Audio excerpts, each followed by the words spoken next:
Hi மக்களே, அம்மாஸ் இன்ஃபோர்லேருந்து ஸ்லோச்சனம்மா பேசுகிறேன். இப்போது நம்பிக்கை நட்சத்திரம் பற்றி கூறப்போகிறேன். நட்சத்திரங்களுக்கு முக்கியத்துவம் அளிக்கும் விழாக்களை நம் முன்னோர்கள் உருவாக்கியுள்ளனர். சித்திரை மாதம் சித்ரா பௌர்ணமி, வைகாசி விசாகம். வைகாசி விசாகம் என்றால் அது முருகனுக்குரிய நாளாகும்.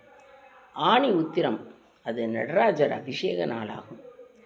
கார்த்திகையில் திருக்கார்த்திகை.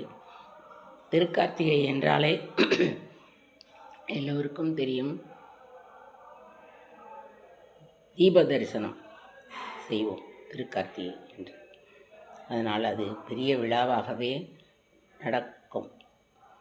அது முருகனுக்கும் உகந்த நாளாகும். மார்கழி என்றால் திருவாதிரை. திருவாதிரையில் ஆருத்ர தரிசனம் நடைபெறும். தைப்பூசம், பூசமும் முருகனுக்குரிய நாளாகவே கருதப்படுகிறது. மாசி மகம், பங்குனி உத்திரம் சாஸ்தா அவதார நாளாகும். ஆகியவை நட்சத்திர அடிப்படையில் கொண்டாடப்படுகிறது.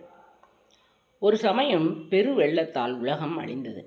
மீண்டும் உலகை படைக்க வேண்டும் என்பதற்காக பிரம்மா தன் படைப்பு கலன்களை ஒரு அமுத கலசத்தில் வைத்து வெள்ளத்தில் மிதக்க விட்டார். அந்த கலசம் கும்பகோணத்தை அடைந்தது. சிவன் அதை அம்பு எய்து உடைத்து உலகை மீண்டும் உற்பத்தி செய்தார். அந்த நன்னாளே மாசி மகம் எனப்படுகிறது. 12 ஆண்டுகளுக்கு ஒரு முறை வரும் மகத்தை மகாமகம் என்கின்றனர்.